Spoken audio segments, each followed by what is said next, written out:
মিদুল রশিদ প্রশ্ন করেছেন, স্যার আসসালামু আলাইকুম, আমি আমার জীবনের সর্বোৎকৃষ্ট আইনজীবী এবং হিউম্যান বিং আপনি। আপনার সহযোগিতা পেলে আমি একজন বিনিয়োগকারী হিসাবে তারেক সিদ্দিকীর বিপক্ষে মামলা দায়ের করতে চাই, যদি কিছু বলেন। ধন্যবাদ।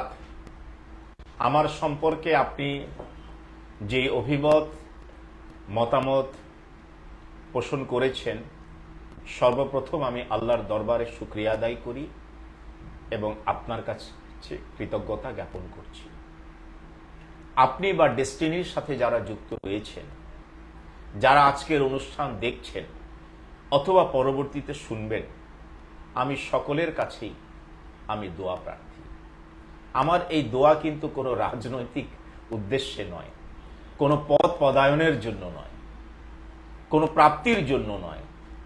আমার এই দোয়া চাওয়ার উদ্দেশ্যটাই হচ্ছে আমি যেন এই পেশায় সততা এবং নিষ্ঠা এবং আন্তরিকতার সাথে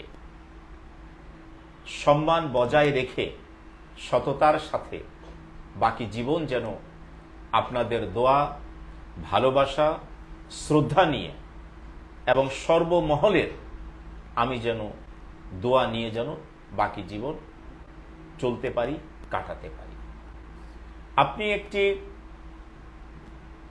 বিষয় জানতে চেয়েছেন যে তৎকালীন অন্যতম অ্যাডভাইজার ডক্টর তারেক সিদ্দিকীর বিরুদ্ধে আপনি মামলা করতে চান। প্রথমত,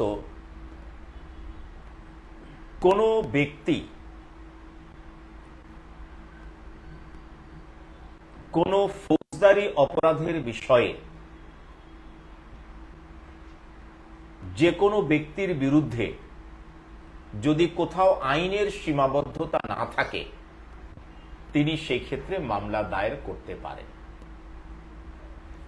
আপনার নিকট প্রাপ্ত তথ্য বা ডকুমেন্টসের ভিত্তিতে যদি উল্লেখিত ব্যক্তির বিরুদ্ধে তার কোনো অ্যাক্টস বা অমিশন, অর্থাৎ কোনো কার্য বা কার্যবিরতি যদি অপরাধের মধ্যে সামিল হয়, সেই ক্ষেত্রে মামলা দায়ের করতে আইনগত কোনো বাধা নাই।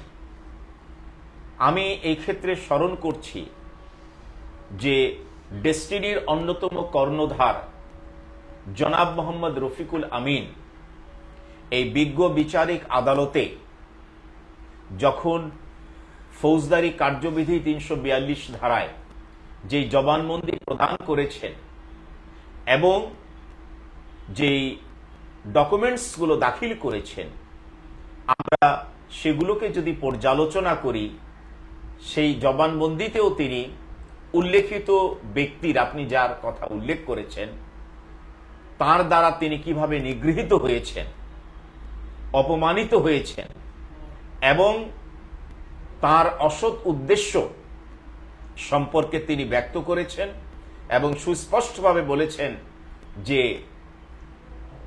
তিনি এবং তার সাথে থাকা কতিপয় কুচক্রী ব্যক্তির রোষানলে পড়ে আজকের Rafiqul Amin, Farah Diba, lieutenant general M Harunur Rashid, Mohammad Hossain সহ অন্যান্য যারা রয়েছেন, তাদের আজকের এই মারাত্মক পরিণতি এক যুগের উপর চলছে। সুতরাং মোহাম্মদ রফিকুল আমিন কিংবা ডেস্টিনির সাথে যুক্ত কোনো ব্যক্তি যদি তৃতীয় কোনো ব্যক্তির দ্বারা ক্ষতিগ্রস্ত হয়ে থাকেন এবং সেই ক্ষেত্রে পর্যাপ্ত সাক্ষ্য প্রমাণ যদি থাকে, তাহলে সেই ক্ষেত্রে মামলা দায়ের করতে আইনগত কোনো বাধা নেই।